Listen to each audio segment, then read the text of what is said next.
Come on पाखी, तुम भी क्या पुराने जमाने की औरतों की तरह शुरू हो गई हो कि शादी से पहले घर से बाहर कदम नहीं रखना। अरे यार, जो मजे मेहंदी की रात को बाहर दोस्तों के साथ घूमने में हैं, वो भला घर में बैठकर बड़ी उम्र की औरतों की नसीहत भरी बातें सुनने में थोड़ी हैं। मैं कुछ नहीं जानती, बस तुम कल रात 2 बजे तक छत पर आ जाना और फिर वहीं से दीवार फलांग कर हम सब लड़कियां तुम्हें मेरी ही छत पर मिल जाएंगे। वहीं से हम गाड़ी में बाहर जाएंगे, आइसक्रीम खाएंगे और खूब इंजॉय करेंगे, ताकि ये रात हमारे लिए यादगार रहे। मेरी दोस्त सुनीता मेरी दोस्त ही नहीं बल्कि मेरी कजिन भी थी। पूरा बचपन हमारा एक साथ ही गुजरा था। मोहल्ले में रहने वाली बाकी सारी लड़कियां भी आपस में बहुत अच्छी दोस्त थीं।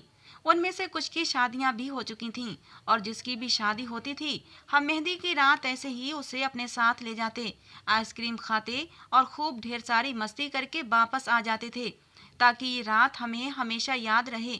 लेकिन मेरी फैमिली बहुत ज़्यादा एडवांस सोच नहीं रखती थी, इसलिए मेरी माँ ने तो शादी के 15 दिन पहले ही मुझ पर पाबंदियां लगा दी थीं कि खबरदार, जो तुमने बाहर जाने का नाम भी लिया, ये सब शादी से पहले ठीक नहीं होता। बल्कि मेरी माँ ने तो मुझे कमरे से भी बाहर नहीं निकलने दिया था। रोजाना मेरी सहेलियां और सुनीता शाम को आ जाती और हम ढोलक बजाते, गाने गाते, खूब शोर शराबा करते। वो मुझे मेरे होने वाले पति वीर के नाम से खूब तंग करती थी। मेरी शादी अनजान लोगों में हो रही थी। वीर मेरे लिए बिल्कुल अनजान था और उसके घर वाले भी। शादी को अभी 10 दिन बाकी थे कि मेरी सास ने आकर कह दिया कि उनके यहाँ मेहंदी की रस्म नहीं की जाती। वो लोग इस रस्म को सही नहीं मानते, क्योंकि फिर इस रस्म में लड़के और लड़कियों का बेहुदा डांस होता है, जो उन्हें बिल्कुल भी पसंद नहीं। हालांकि मैं अपने घर में सबसे छोटी थी, इसलिए बड़े सब बहन भाइयों ने यही कहा कि हमने पाखी की शादी पर अपने सारे अरमान पूरे करने हैं। और मैं भी यही सोचती थी कि शादी तो एक ही बार होती है, मैं क्यों भला अपनी शादी का मजा किरकरा करूं। इसलिए मेहंदी पर सिर्फ हमारे घर के ही मेहमान इकट्ठे हुए थे, लड़के वालों की तरफ से किसी ने भी नहीं आना था। इसलिए मेरी माँ ने कहा मेहंदी की रस्म 8 दिन पहले ही कर ली जाए। रात के 2 बज रहे थे और मैं सुनीता को समझा समझा कर थक गई थी कि मेरी माँ ने तो कमरे से बाहर निकलने पर भी मेरी पाबंदी लगा दी है। तुम मुझे कैसे बाहर लेकर जाओगी? लेकिन वो कहने लगी, तुम सब कुछ मेरे ऊपर छोड़ दो। तुम्हारी मेहंदी के जोड़े में ही हम तुम्हें बाहर लेकर जाएंगे और आइसक्रीम भी खाएंगे। तुम बेफिक्र रहो, बस तुम रात के 2 बजे छत पर आ जाना। और फिर यही हुआ था। मेहंदी का हंगामा रात के 1 बजे तक जारी रहा। उसके बाद सभी थक थक कर अपने कमरों में जाकर गहरी नींद सो चुके थे। जैसे ही रात के 2 बजे सुनीता की कॉल आ गई कि हम सब लड़कियां छत पर मौजूद हैं, बस तुम जल्दी से ऊपर आओ। सुनीता मेरे चाचा की लड़की थी और उसका घर मेरे घर के बराबर ही था। मैंने उस वक्त मेहंदी के पीले रंग का लहंगा पहन रखा था। फूलों का जेवर तक मुझे उतारने की अनुमति नहीं दी थी। मेरी हमजोलियां कहने लगीं, सजी सबरी ही आना। हल्का फुल्का मेकअप भी मैंने कर रखा था। मैंने अपने कमरे का दरवाजा खोला तो सन्नाटा छाया हुआ था। सब लोग थक चुके थे, इसलिए सो रहे थे। मैं दबे कदमों से चलती हुई छत की तरफ आई। धीरे धीरे सीढ़ियां चढ़ती हुई जैसे ही छत पर पहुंची, मेरी सारी अफलातून सहेलियां छत पर पहले से मौजूद थीं। मुझे देखकर दबी दबी हंसी हंसने लगीं। मैंने घबराकर अपने होंठों पर उंगली रखी और उन्हें चुप करने का इशारा किया। फिर इसी लहंगे में दीवार कूदकर मैं सुनीता की छत पर आ गई थी। वहीं से हम धीरे से सीढ़ियां उतरते हुए नीचे आ गए। सुनीता की छत की सीढ़ियां बाहर आंगन में जाती थीं, घर के अंदरूनी हिस्से में नहीं। वहीं से मेन गेट करीब था। गाड़ी पहले ही सुनीता ने मेन दरवाजे पर खड़ी कर ली थी। हम बिल्कुल सावधानी से कदम उठाते हुए मेन गेट तक पहुंचे थे। मेन गेट की चाबी सुनीता के पास मौजूद थी। हम अगले ही पल गाड़ी में बैठ चुके थे। गाड़ी की ड्राइविंग सुनीता ने ही की थी। हम 4 सहेलियां थे। मुझे सुनीता ने अपने साथ आगे फ्रंट सीट पर बिठा लिया था। रात के 2 बजे हमारी गलियों में तो सन्नाटा मचा हुआ था, लेकिन बाजार खुले हुए थे और शहर में तो वैसे भी देर तक बाजार खुले ही रहते हैं। हम लोग मार्केट में पहुंचे तो ज्यादातर दुकानें बंद हो चुकी थीं। बस कुछ ही दुकानें खुली हुई थीं। एक आइसक्रीम पार्लर पर जब हम दाखिल हुए तो वो कहने लगा, देखिए टाइम खत्म हो चुका है, इसलिए हम माफी मांगते हैं, आप लोग यहाँ से जा सकती हैं। लेकिन हमने उस दुकान वाले की विनती की कि प्लीज हमें आइसक्रीम खाने दो। सुनीता कहने लगी, हमारा नहीं तो दुल्हन का ही ख्याल कर लो, जो घर वालों से छुपकर आइसक्रीम खाने आई है। इस बात पर सब लड़कियां हंसने लगी थीं। दुकान वाला भी मुस्कुराने लगा। कहने लगा, अच्छा चलो आ जाओ अंदर। पूरा पार्लर खाली था सिवाय एक टेबल के। वहां पर एक नौजवान लड़का ढेर सारी आइसक्रीम अपने सामने रखे खा रहा था। जब हम अंदर दाखिल हुए तब हमने उसे देखा था। उस लड़के की नज़र मुझ पर ही टिकी हुई थी, क्योंकि मैंने ही मेहंदी का लहंगा पहन रखा था, जो अच्छा खासा फैंसी भी था। बाकी लड़कियों ने तो साधारण से कपड़े ही पहने हुए थे। हम एक टेबल पर जाकर बैठ गए। वो लड़का लगातार मुझे ही देखे जा रहा था। आइसक्रीम जैसे तैसे ख़त्म हुई तो मैंने सुनीता से कहा, चलो यहाँ से, क्योंकि मुझे अब बेहद बेचैनी हो रही थी। इससे पहले कि हम उस आइसक्रीम पार्लर से बाहर जाते, वो लड़का भी उठा था और मेन दरवाजे के पास चला गया और वहाँ खड़ा हो गया। हम अभी अपनी कुर्सियों से उठ भी नहीं पाए थे जब उसने मेन गेट के पास खड़े होकर आइसक्रीम वाले को गुस्से से पुकारा। कहने लगा, बाहर निकलो और दुकान का शटर बंद कर दो। ये सुनकर तो हम सब लड़कियों की जान निकल गई थी। साथ ही उस लड़के ने अपनी जेब से पिस्तौल भी निकाल ली थी। ये देखकर हम सबके रंग उड़ गए थे। हम सब लड़कियां फौरन आइसक्रीम पार्लर के मेन दरवाजे पर चले गए। हमें लगा वो आदमी शायद दुकान लूटने आया है, इसलिए हमारा यहाँ से जल्द निकल जाना बेहतर है। हमने कहा, हमें यहाँ से बाहर जाना है। वो लड़का मेरी तरफ बढ़ा और कहने लगा, ऐसे कैसे जाने दूं तुम्हें? तुम्हारे हुस्न ने तो मेरे होश उड़ाए हैं। क्या कमाल लग रही हो। ये सुनकर मेरा दिल धड़कना भूल गया था। ये कहने के बाद उसने आइसक्रीम पार्लर के मालिक से कहा कि तुम बाहर जाकर शटर बंद करते हो या फिर मैं तुम्हारा भेजा उड़ा दूं। उसने अपनी पिस्टल को आइसक्रीम पार्लर के मालिक के सर की तरफ तान कर कहा था। आइसक्रीम वाला डर गया। मेरी दोस्तें भी घबरा गई थी। मेरा तो ये हाल था कि मैं तो रोने को थी। मैंने कुछ संभल कर कहा, तुम जानते नहीं हो कि मेरा भाई पुलिस में है। छोड़ दो मुझे, वरना मैं तुम्हें छोड़ूंगी नहीं, पुलिस के हवाले कर दूंगी। मुझे यही बहाना उस वक्त ठीक लगा था। ये सुनकर वो नौजवान हैरत से मुझे देखने लगा। कहने लगा, अच्छा तो तुम मुझे पुलिस के हवाले कर दोगी? उसने मुझे बाजू से पकड़कर पीछे किया और दरवाजे से हट गया। उस दुकानदार से कहने लगा, जाओ बाहर और जो कहा है वो करो। फिर मेरी दोस्तों से कहने लगा, सामने टेबल पर बैठ जाओ। अपनी इस खूबसूरत सहेली को अपने साथ लेकर जाना चाहती हो ना? इसकी शादी है ना? इसे मैं बताता हूँ कि शादी वाले दिन सुहागरात कैसे मनाई जाती है। ये सुनकर मेरी जान लबों पर आई थी। मेरी दोस्त भी उससे कहने लगी कि भगवान के लिए हमें जाने दो, हम तुम्हें अपना मोबाइल और पर्स में जितने भी पैसे हैं वो सब देने को तैयार हैं। वो कहने लगा, पैसा नहीं चाहिए, ये लड़की चाहिए। मैंने उसके सामने हाथ जोड़ दिए। मैंने कहा, मुझे जाने दो, तुम्हें भगवान का डर नहीं है जो तुम ये पाप कर रहे हो। देखो, मुझे बर्बाद मत करो, मेरी शादी होने वाली है। ये सुनकर वो हंसने लगा। कहने लगा, क्यों, क्या होने वाला पति डीएसपी नहीं है? मुझे जेल की सलाखों के पीछे नहीं करवाओगी? वो एक कदम मेरी तरफ बढ़ा था और मैं डर के मारे कांप रही थी। कहने लगा, अब तो मुझे जिद हो गई है। मैं भी देखना चाहता हूँ ये लड़की मुझे कैसे पुलिस तक पहुँचाती है। मैं इसे किसी भी कीमत पर नहीं छोड़ूंगा। वो अभी बात ही कर रहा था कि जब दुकान का शटर बंद हुआ था। मेरी दोस्त हाथ जोड़कर उस लड़के से कहने लगी, हमें जाने दो। तो उसने बंदूक उनकी तरफ तानी और कहने लगा, ज़्यादा बकवास की ना तो तुम लोगों को गोली मार दूंगा। चुपचाप जाओ और टेबल पर बैठ जाओ।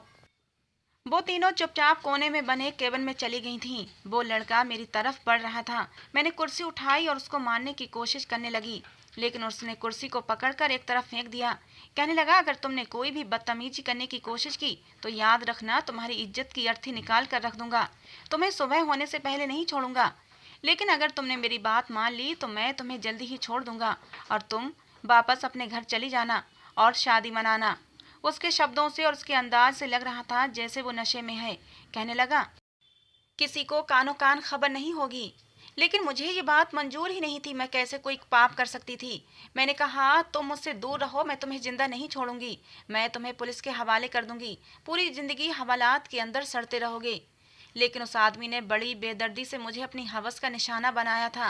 मेरा चीखना, चिल्लाना और मेरी दोस्तों की सिसकियां बस मुझे यही आइसक्रीम पार्लर में सुनाई दे रही थीं।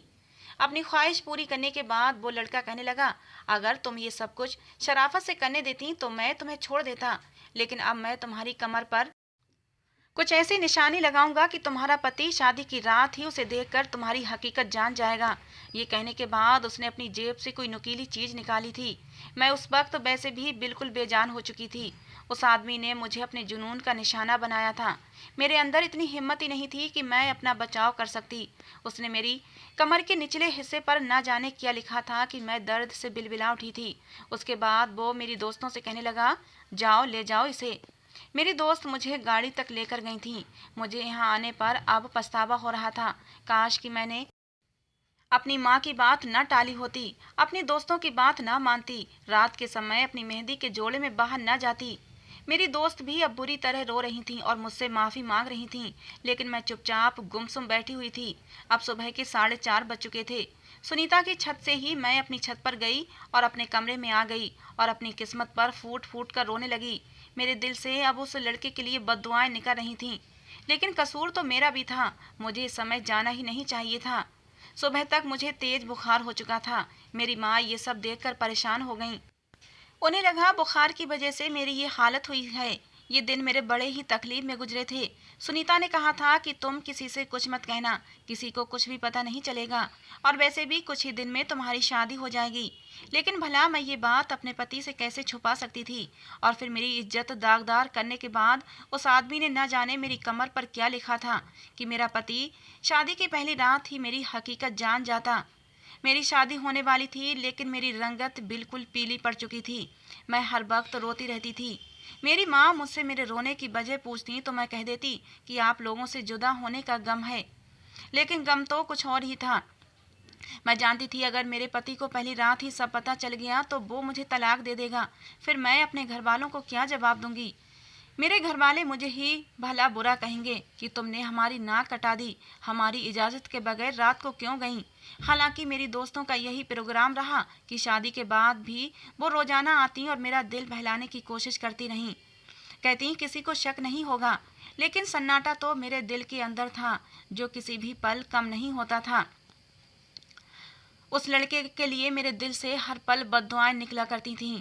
भगवान करे वो मर जाए, या उसके साथ कुछ ऐसा हो कि वो पूरी जिंदगी तड़पता रहे, तकलीफ बर्दाश्त करता रहे, रोए, मौत मांगे, लेकिन उसे मौत भी ना मिले। मैं जितनी बद्दुआएं उसे दे सकती थी दे रही थी।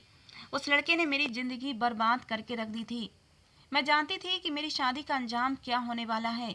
जैसे जैसे मेरी शादी के दिन करीब आ रहे थे, मुझ पर एक डर सवार था। शादी के दिन भी मैं दुल्हन बनी बैठी थी, लेकिन डर के मारे कांप रही थी। सब लोग हंस रहे थे, बातें कर रहे थे, मेरी तारीफें कर रहे थे, लेकिन मैं चुप थी। हालांकि मैंने वीर को पहले नहीं देखा था, बस एक बार उसकी तस्वीर देखी थी। शादी से कुछ दिन पहले तक मुझे अपने पति को देखने का बहुत शौक था। मैं दिन गिनती थी अपनी शादी के, लेकिन आज मैं चाहती थी ये सारा मंजर मेरी आंखों के सामने से गायब हो जाए, या फिर वो हादसा कोई सपना बन जाए। उसका हकीकत से कोई लेना देना ना हो, लेकिन मेरे बस में कुछ भी नहीं था। विदाई के समय भी मैं मरे मरे कदमों से अपने घर से विदा हुई थी। गाड़ी में मेरी दोनों ननद मेरे बराबर में बैठी हुई थीं और मेरे साथ हंसी मजाक कर रही थीं, लेकिन मेरे चेहरे से मुस्कुराहट गायब थी। मैं अपनी ससुराल पहुंची तो मुझे मेरे कमरे में बिठाया गया। उस वक्त मेरा दिल यूं था जैसे डर के मारे बंद हो जाएगा। मेरा जी चाहा कहीं से मुझे जहर मिल जाए और मैं खाकर अपनी जान दे दूं। क्या जवाब दूंगी अपने पति को? मैं ना तो पवित्र थी और ना ही उसके लायक थी। इसलिए सोचा अपनी आंखें बंद करके सारी हकीकत अपने पति को बता दूं। फिर मुझे अपने समाज का रवैया याद आने लगा। ऐसी लड़कियों के बारे में कोई भी सच सच नहीं मानता, बल्कि उसी को बदनाम करके धक्के देकर घर से निकाल दिया जाता है। मेरा पति भला क्यों ऐसी लड़की के साथ जिंदगी गुजारेगा जो पहले से ही दागदार हो? और मैं ये भी नहीं कह सकती थी कि इसमें मेरा कोई दोष नहीं था। मेरा दोष बस ये था कि मुझे रात के समय बाहर नहीं जाना चाहिए था। मैं यही सोच रही थी कि तभी कमरे का दरवाज़ा खुला और वीर अंदर दाखिल हुआ। मैंने एक नज़र उसे देखा। काफ़ी सीरियस नौजवान लग रहा था। बड़ी खामोशी से आकर मेरे सामने बैठ गया। मैं अपने अंदर हिम्मतें जमा करने की कोशिश कर रही थी कि उसे सच बता दूं। फिर चाहे मुझे जो मर्जी सजा दे, मैं उस सज़ा को स्वीकार कर लूँगी, लेकिन उसके साथ धोखे का रिश्ता नहीं निभाऊंगी। लेकिन मेरे कान में बार बार अपने दोस्तों की बातें गूंज रही थीं, जो कह रही थीं कि अपने पति को कभी भी इस हादसे के बारे में मत बताना। वो कभी भी तुम्हारी बात का विश्वास नहीं करेगा। इसे एक हादसा समझकर भूल जाना। हो सकता है कि उसे कभी पता ना चले और तुम्हारी जिंदगी से ये कांटा निकल जाए। लेकिन अगर तुमने उसे सच बता दिया तो मुमकिन ही नहीं कि तुम्हारी जिंदगी में बहार आए। फिर सिवाय उदासी और बदनामी के कुछ नहीं मिलेगा। मेरा मन समझ नहीं पा रहा था क्या करे। क्या सुनीता की बात मान लूं या फिर वो करूं जो मेरा दिल कह रहा है। मेरा दिल कह रहा था कि झूठ मत बोलो, सच बता दो, लेकिन मेरी जबान कुछ भी बोलने के लिए तैयार ही नहीं थी। मेरे दिमाग में सारे शब्द गुड़मुड़ हो चुके थे। लगता था कि मेरे पास कहने के लिए शब्द ही नहीं बचे। क्या कहती, कहाँ से शुरू करती। मैं अपनी सोचों के ताने बाने बुन रही थी जब मेरे ठंडे हाथ पर वीर के गर्म हाथ पड़े थे। मैं एकदम से चौंक गई थी। मुझे समझ नहीं आ रहा था क्या करूं। उसने मेरा हाथ थामा और अपने होठों पर लगा लिया। कहने लगा, जब तुम्हारी तस्वीर देखी थी तो तुम मुझे बहुत अच्छी लगी थी। फिर तुम्हारे बारे में जब मेरी बहनों ने मुझे बताया तो मैं जाने अनजाने तौर पर तुमसे मोहब्बत करने लगा था। कुछ हमारे रिश्ते का भी असर है कि मेरा दिल तुम्हारी तरफ खींचने लगा। कुछ तुम मेरी आइडियल भी थी, इसीलिए मैं तुम्हें पसंद करता हूँ। ये कहते हुए उसने मुझे मुंह दिखाई की अंगूठी पहनाई थी। कहने लगा, मेरी ख्वाहिश है कि तुम ये अंगूठी कभी मत उतारना। वो जैसे जैसे बोल रहा था मेरा दिल ऐसे लग रहा था जैसे कोई मुट्ठी में दबोच रहा है। मेरा पति मुझसे मोहब्बत करता था और हर औरत की तरह मैं भी यह चाहती थी कि मेरे पति की मोहब्बत में कमी ना आए। लेकिन अगर मैं उसे सच बता देती तो वो यकीनन उसका व्यवहार मेरे लिए बदल जाता। वो मुझसे प्यार मोहब्बत की बातें कर रहा था, लेकिन मेरा दिमाग कुछ और ही सोच रहा था। धीरे धीरे उसने मेरी ज्वेलरी उतारना शुरू की, लेकिन ऐसे मौके पर भी मेरे चेहरे पर कोई मुस्कुराहट नहीं थी। उसने लाइट बंद की और नाइट बल्ब जला दिया, लेकिन इस हल्की रोशनी में भी मुझे लगा कि जैसे मेरा राज अब खुल जाएगा। हालांकि वो मुझे धीरे धीरे अपने प्यार का विश्वास दिला रहा था। कहने लगा, शादी का रिश्ता सदियों से चला आ रहा है। ये बहुत ही पवित्र रिश्ता होता है जो एक अनजान लड़की और लड़के को बेहद करीब ले आता है। मैंने कहा, ये वाली लाइट भी बंद कर दें। कहने लगा, नहीं, इतनी लाइट रहने दो, मुझे बिल्कुल अंधेरे में नींद नहीं आती। लेकिन जैसे ही उसने मुझे अपनी बाहों में लेकर मेरी कमर को छुआ, उसका हाथ उसी जगह लगा जहां मेरा जख्म लगाया गया था। उस गंदे आदमी ने पता नहीं किस चीज से ये निशान लगाया था। जख्म बहुत ही गहरा था और इत्तेफाक ऐसा था कि वीर का हाथ सीधा उसी जख्म पर पड़ा था। जख्म अब भी हरा था और मैं दर्द के मारे एक सिसकारी लेकर रह गई थी। उसने अपना हाथ पीछे किया। कहने लगा, क्या हुआ तुम्हें। मैंने कहा, चोट लग गई थी। मेरी दोस्त मेहंदी के फंक्शन में मेहंदी की प्लेटों में मेहंदी पर मोमबत्तियां लगाए हुए थीं। वो मेरे पीछे ही खड़ी थीं कि अचानक से जलती मोमबत्ती से मेरा लहंगा थोड़ा सा जल गया था और मेरी कमर भी जल गई और ये जख्म लग गया। ये सुनना था कि वीर उठकर बैठ गया। उसने लैंप की रोशनी तेज कर दी। कहने लगा, फिर तो तुम्हें बहुत तकलीफ हो रही होगी। ऐसा करो, तुम कोई भी सादा से कपड़े पहन लो। उतारो इन भारी भरकम कपड़ों को जो तुम्हारे लिए तकलीफ का कारण बन रहे हैं। ये सुनकर मैं घबरा गई थी। मैं उठकर बैठ गई। वो कहने लगा, लाओ दिखाओ जख्म कहाँ है। ये सुनकर मैं और भी ज्यादा डर गई। मैं कैसे दिखा सकती थी। उस लड़के ने यही तो कहा था कि जब तुम्हारा पति देखेगा तो जान जाएगा कि तुम्हारे साथ क्या हुआ है। मेरा दिल बुरी तरह से घबरा रहा था। मैं उठकर खड़ी हो गई। मैंने कहा, मैं कपड़े बदल कर आती हूँ। मैंने जल्दी से अलमारी से सादा सा ड्रेस निकाला और बाथरूम में चली गई। वहां मैं शीशे में अपनी कमर देखना चाही, लेकिन मुझे नजर नहीं आ रहा था कि क्या लिखा है। मैंने कपड़े बदले और बाहर आ गई। मुझे लगा कि तब तक वीर भी भूल जाएगा। मैं दोबारा लेट गई तो वो कहने लगा, लाओ मैं तुम्हारी जख्म पर दवा लगा दूं। फिर साइड टेबल से एक ट्यूब निकाल कर कहने लगा, इससे जले हुए जख्म पर आराम पहुंच जाता है। लेकिन ट्यूब मैंने उसके हाथ से ले ली। मैंने कहा, मैं खुद लगा लूंगी। वो कहने लगा, मैं क्यों नहीं लगा सकता। कहाँ जख्म है, दिखाओ। वहां तुम्हारा हाथ नहीं जाएगा। मैं नहीं चाहती थी वो देखे, क्योंकि उसे देखते ही वो मेरा राज जान जाता। मैं चाहती थी समय जैसे तैसे गुजर जाए तो अच्छी बात है, लेकिन मेरे बार बार कहने पर भी वो नहीं माना। मैंने अपनी आंखें बंद कर लीं और खुद को किस्मत के हवाले छोड़ दिया। मैं जितनी कोशिश कर सकती थी कर ली थी। अब अगर मेरी किस्मत में मेरे घर का टूट जाना ही लिखा था तो मैं क्या कर सकती थी। जैसे ही उसने मेरे कुर्ते को ऊपर किया था, कुछ देर तक वो मेरा जख्म देखता रहा, कुछ नहीं बोला। फिर फौरन से उसने मेरी कमीज नीचे कर दी और वॉशरूम में चला गया। उसने वॉशरूम का दरवाजा बड़े ही जोर से बंद किया था और मेरा दिल ऐसा था कि धड़कना भूल गया था। शायद वो मेरा राज जान चुका था। मुझे वॉशरूम से पानी गिरने की आवाजें आ रही थीं। शायद वो वॉशरूम से आते ही मुझे धक्के मार कर कमरे से निकाल देगा, मेहमानों में शोर कर देगा, मेरे माँ बाप को बुलाएगा और उन्हें अपमानित करेगा। मुझसे मेरी बद किरदारी की वजह पूछेगा। मेरा जी चाहा काश कि मुझे इसी पल मौत आ जाए। लेकिन मैंने देखा कि वो वॉशरूम से बाहर आया तो उसकी आंखें लाल थीं। वो बाहर आया और साइड टेबल से पानी की बोतल उठाई और 2-3 घूंट पीकर वो कमरे में बने छोटे से मंदिर में चला गया। मेरा दिल अब भी डर के मारे कांप रहा था कि पता नहीं आगे क्या होने वाला है। लेकिन मैं हैरान तो उस वक्त हुई जब मुझे मंदिर से रोने की आवाजें आने लगीं। वीर रो रहा था और रोते हुए कह रहा था, भगवान तेरा लाख लाख धन्यवाद है। ये सुनकर मेरा तो दिमाग चकराने लगा। वो किस बात का धन्यवाद कर रहा था? मुझे तो लगा था कि ये सब देखकर वो मुझे घर से निकाल देगा, लेकिन वो तो, या शायद उसने किसी और बात का धन्यवाद किया होगा। शायद उस लड़के ने मेरी कमर पर सिर्फ जख्म ही डाला होगा, कुछ भी ऐसा नहीं लिखा होगा कि जिससे ये पता चल सके मेरे साथ क्या हुआ है। जैसे ही वो मंदिर से बाहर आया, मेरे पास बैठ गया और फिर मेरी कमर पर दबा लगाई। कहने लगा, पाखी तुम्हें आराम की जरूरत है, तुम ऐसा करो सो जाओ। मैं हैरान थी। उसने उस रात मुझे छुआ भी नहीं था। ये बात मेरे लिए अजीब थी, क्योंकि जिस तरह से वो पहले मेरी तारीफें कर रहा था, अपनी बेताबियों का जिक्र कर रहा था, मुझे नहीं लगता था वो रात को अपना हक वसूल नहीं करेगा। लेकिन उसने मुझे हाथ नहीं लगाया। मैं जितना इस बारे में सोच रही थी, उलझती जा रही थी।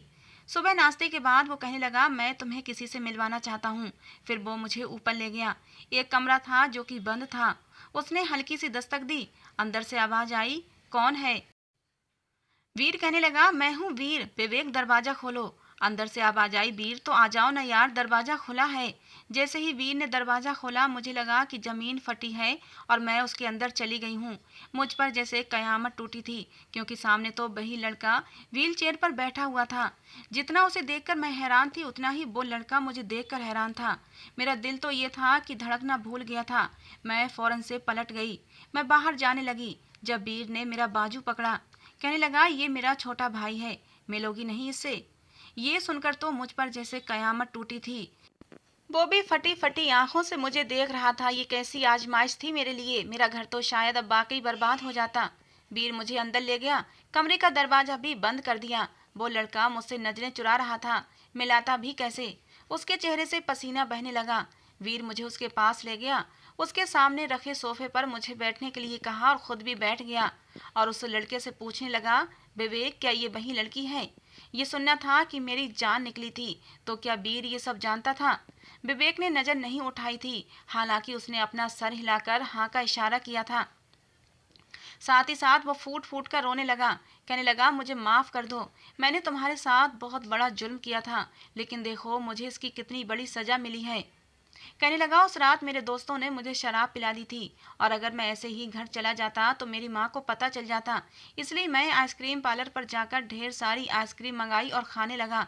लेकिन जब तुम्हें वहाँ अपनी दोस्तों के साथ आते देखा तो तुम्हारे हुस्न को देखकर मुझ पर शैतान सवार हो गया था। मैं कभी कभी शराब पी लिया करता था, लेकिन मेरे घर वाले नहीं जानते थे, सिवाय वीर के, क्योंकि मैं उससे कुछ नहीं छिपाता था। वो मुझे हमेशा रोकता था कि ये मत किया करो। मैं कहता, छोड़ दूंगा, बस शौक है, कुछ साल अपना शौक पूरा करने के बाद छोड़ दूंगा। लेकिन तुम्हें देखने के बाद एक तो शराब का नशा, ऊपर से शैतान सवार, फिर तुम्हारी धमकी ने मुझे और भी गुस्सा दिला दिया। मैं तुम्हें वहाँ आइसक्रीम पार्लर में बर्बाद करने के बाद जब अपनी बाइक पर सवार होकर घर आ रहा था तो रास्ते में मेरा एक्सीडेंट हो गया और मैं हमेशा हमेशा के लिए अपनी एक टांग खो चुका हूँ। ये कहकर वो फूट फूट कर रोने लगा। कहने लगा, मैंने वीर से कहा कि मुझे उस लड़की की बददुआ लग गई है, मैंने उसके साथ अच्छा नहीं किया। कुछ दिन बाद उसकी शादी थी। अगर उसके पति ने सच जान लिया तो वो उसको छोड़ देगा, उसकी जिंदगी बर्बाद हो जाएगी। बस एक बार मेरी खातिर उस लड़की को ढूंढ लो। मैंने वीर को बता रखा था कि मैंने उस लड़की के निचले हिस्से पर अपने नाम का पहला लेटर बी का निशान बना दिया है। मैं तो बस हैरान सी आंखें फाड़े से देख रही थी। वीर कहने लगा, पाखी जो कुछ हुआ उसमें तुम्हारा कोई दोष नहीं, वो बस एक हादसा था और तुम्हारे साथ गलत करने वाला मेरा ही बेगैरत भाई था। लेकिन ये मेरा भाई है, इसलिए इसे जान से भी नहीं मार सकता। वैसे भी ये आधा मर चुका है, सारी जिंदगी से अपाहिज बनकर गुजारनी है। अगले हफ्ते ही इसकी टांग का ऑपरेशन है और डॉक्टर इसकी टांग काट देंगे, क्योंकि पूरी टांग में इन्फेक्शन फैल चुका है। इसलिए मेरी तुमसे विनती है कि तुम इसे माफ कर दो। मैंने कहा, माफ कर दूं? कैसे माफ कर दूं? क्या माफ करना इतना आसान होता है? मैं फूट फूट कर रो रही थी। मैंने कहा, तुम्हें नहीं पता, इसने मेरी रूह तक को घायल किया है। मुझे पता होता कि ये तुम्हारा भाई है तो मैं तुमसे कभी भी शादी ना करती। तुम बेशक मुझे छोड़ दो, लेकिन इस आदमी के लिए मुझसे माफ़ी मत मांगो। ये कहकर मैं कमरे से निकल गई थी। तेजी से सीढ़ियां तय करके अपने कमरे में चली आई और रोने लगी। ये कैसी आजमाइश थी। अगर ये वीर का भाई न होता तो क्या वीर मुझे स्वीकार करता। मैं चुपचाप आकर अपने बेड पर लेट गई। दिल कह रहा था कि सब कुछ छोड़ छाड़ कर चली जाऊं। मैं रोज रोज उस आदमी की शक्ल नहीं देखना चाहती थी जिसने मेरे साथ ये जुल्म किया था, लेकिन दिमाग मुझे समझा रहा था कि जो कुछ हुआ उसे भूल जाओ और अपनी नई जिंदगी की शुरुआत करो। जब इस बात का खुलासा होगा तो तुम भी कसूरवार ठहराई जाओगी। शादी के फैंसी लहंगे में रात के 2 बजे जाने की क्या तुक थी। लोग तुम पर भी उंगली उठाएंगे। अगले हफ्ते विवेक का ऑपरेशन हुआ। उसकी टांग काट दी गई थी। मैंने अभी तक वीर को कोई जवाब नहीं दिया था और ना ही उसने मुझे हाथ लगाया था। हालांकि वो मुझे बार बार कहता कि विवेक को माफ़ कर दो। विवेक मेरे सामने नहीं आता था, लेकिन विवेक की टांग काट देने के बाद भी विवेक का जख्म भर नहीं रहा था। उसका इन्फेक्शन बढ़ता ही जा रहा था। डॉक्टर निराश थे। कहने लगे, अगर ये इन्फेक्शन पूरे शरीर में फैल गया तो हम इसे बचा नहीं सकेंगे। उस दिन वीर मेरे सामने हाथ जोड़कर बैठ गया। कहने लगा, अगर तुम विवेक को माफ़ कर दोगी तो मुझे विश्वास है कि भगवान भी विवेक को माफ़ कर देगा और वो सही हो जाएगा। भगवान के लिए मेरे भाई को बचा लो। मैं जानता हूँ उसने तुम्हारे साथ गलत किया, लेकिन उसे उसकी सज़ा मिल चुकी है। अगर वो मर भी गया तो मरने के बाद भी उसकी आत्मा को चैन नहीं मिलेगा, हमेशा तड़पता रहेगा। क्योंकि तुम उसे माफ़ नहीं करोगी तो मरने के बाद भी बेचैन ही रहेगा। अब मैं इतनी पत्थर दिल भी नहीं थी।